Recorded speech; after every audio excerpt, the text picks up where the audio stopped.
एक हरे भरे पहाड़ों के बीच बसा था छोटा सा गांव सोनपुर। गांव के चारों ओर घने पेड़, खेत और एक छोटी नदी थी। गांव के किनारे मिट्टी और बांस से बना एक छोटा सा घर था, जिसमें गौरी अपनी माँ के साथ रहती थी। गौरी बहुत गरीब थी, लेकिन उसका दिल बहुत बड़ा था।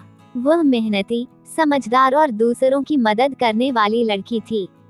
गांव में उसकी सबसे अच्छी सहेली थी राधा। राधा का घर गांव के बीचों बीच था और उसके परिवार की आर्थिक स्थिति गौरी से कुछ बेहतर थी। दोनों सहेलियां बचपन से साथ थीं। सुख हो या दुख, वे हमेशा एक दूसरे के साथ खड़ी रहती थीं। एक दिन सुबह से ही आसमान पर काले बादल छाए हुए थे। हवा इतनी तेज चल रही थी कि पेड़ों की डालियां जोर जोर से हिल रही थीं।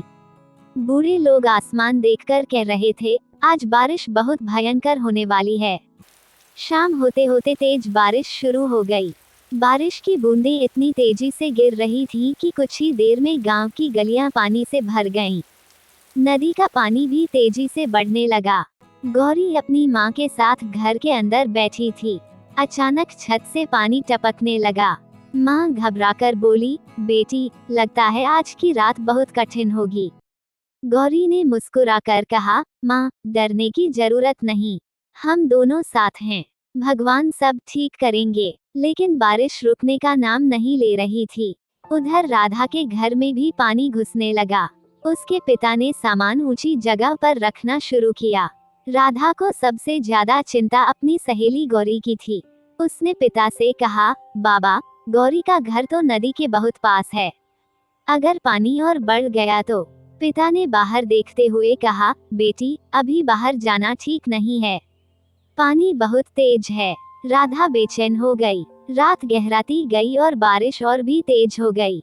बिजली चमकने लगी। नदी का पानी खेतों को पार करता हुआ गांव की ओर बढ़ने लगा। अचानक गौरी के घर के पीछे की मिट्टी धंस गई। गौरी की माँ डरकर बोली, बेटी, हमें यहाँ से निकलना होगा। गौरी ने तुरंत कुछ जरूरी सामान एक कपड़े में बांधा। उसने माँ का हाथ पकड़ा और घर से बाहर निकलने की कोशिश की। बाहर घुटनों तक पानी था। गौरी किसी तरह माँ को लेकर ऊंचे स्थान की ओर बढ़ने लगी।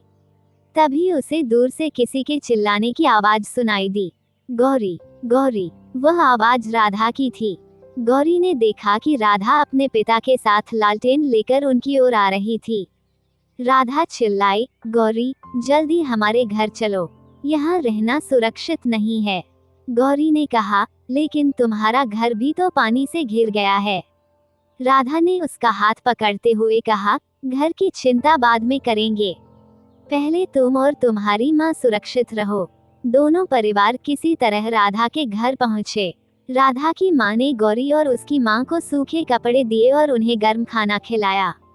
गौरी की आंखों में आंसू आ गए। उसने राधा से कहा, तूने आज मेरी जान बचा ली। राधा हंसकर बोली, सहेली वही होती है जो मुश्किल समय में काम आए। अगर मैं तेरी मदद नहीं करती तो मेरी दोस्ती किस काम की। सुबह तक बारिश जारी रही, लेकिन सुबह गांव वालों ने देखा कि नदी का पानी घरों के चारों ओर फैल चुका था। कई कच्चे घरों की दीवारें गिर गई थीं। खेत पानी में डूब गए थे। गौरी दूर खड़ी अपने टूटे हुए घर को देख रही थी। उसकी आंखों से आंसू बहने लगे। राधा उसके पास आई और बोली, रो मत गौरी, घर मिट्टी का था, फिर से बन जाएगा। गौरी ने उदास होकर कहा, लेकिन हमारे पास घर बनाने के लिए पैसे कहाँ हैं? राधा ने उसका हाथ पकड़ लिया। पैसे नहीं हैं तो क्या हुआ, गांव के लोग हैं, हम सब मिलकर घर बनाएंगे। उसी समय गांव का मुखिया वहां पहुंचा। उसने सभी लोगों को इकट्ठा किया और कहा, आज हमें एक दूसरे का सहारा बनना होगा। जिसने जो खोया है, गांव मिलकर उसकी मदद करेगा। गांव वालों ने मिलकर काम शुरू कर दिया। किसी ने बांस दिया, किसी ने लकड़ी, किसी ने मिट्टी और किसी ने भोजन। गौरी और राधा भी दिन रात मेहनत करने लगी। कुछ दिनों बाद बारिश कम हुई। गांव में फिर से जीवन लौटने लगा। बारिश के बाद गांव में एक अनजान व्यापारी आया, जिसने गौरी और राधा की ईमानदारी और मेहनत को देखकर दोनों को एक ऐसा प्रस्ताव दिया जिससे उनकी किस्मत बदल सकती थी। लेकिन उस प्रस्ताव के साथ एक ऐसी शर्त थी, जो दोनों सहेलियों के बीच दरार पैदा कर सकती थी। बारिश थमने के बाद सोनपुर गांव में तबाही का मंजर था।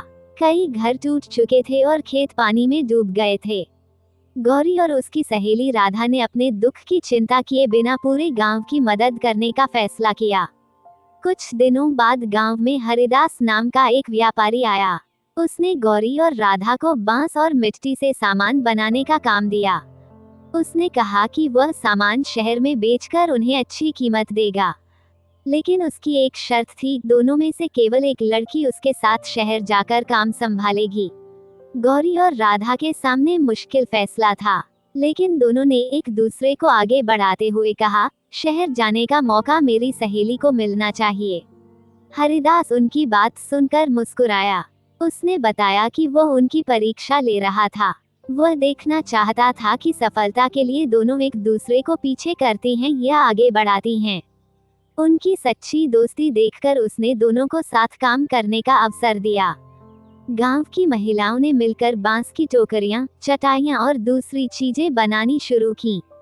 हरिदास उन्हें शहर में बेचने लगा। धीरे धीरे गांव की महिलाओं को रोजगार मिलने लगा और परिवारों की आर्थिक स्थिति सुधरने लगी।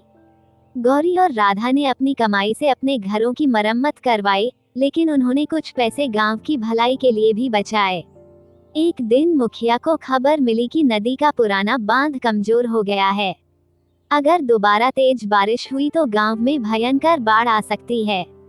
गौरी ने कहा, इस बार हम बारिश आने का इंतजार नहीं करेंगे। राधा ने भी गांव वालों को समझाया कि बांध को पहले ही मजबूत करना जरूरी है। सभी लोग मिलकर बांध की मरम्मत करने लगे, लेकिन काम पूरा होने से पहले ही आसमान में काले बादल छा गए। तेज हवा चलने लगी और फिर मूसलाधार बारिश शुरू हो गई। नदी का पानी तेजी से बढ़ने लगा। बांध के एक हिस्से में दरार पड़ गई। मुखिया घबराकर चिल्लाया, अगर ये दरार बड़ी हुई तो पूरा गांव डूब जाएगा। गौरी और राधा ने बिना डरे मिट्टी की बोरियां उठाईं और दरार के पास रखने लगीं। गांव के बाकी लोग भी उनके साथ जुट गए। कई घंटों की मेहनत के बाद दरार बंद हो गई। सुबह होते होते बारिश कम हुई और गांव सुरक्षित बच गया। उस दिन से सोनपुर गांव के लोग हर काम मिलजुल कर करने लगे। गौरी और राधा की मेहनत से गांव में महिलाओं का काम बढ़ा और धीरे धीरे गांव खुशहाल बन गया। दोनों सहेलियां अक्सर उस भयंकर बारिश को याद करती और कहती, उस बारिश ने हमारा घर जरूर तोड़ा था, लेकिन हमारी दोस्ती को और मजबूत कर दिया। मुसीबत चाहे कितनी भी बड़ी हो, अगर इंसान एक दूसरे का साथ दे, तो सबसे कठिन परिस्थिति का सामना किया जा सकता है। सच्ची दोस्ती स्वार्थ से नहीं, बल्कि विश्वास, त्याग और मदद से बनती है।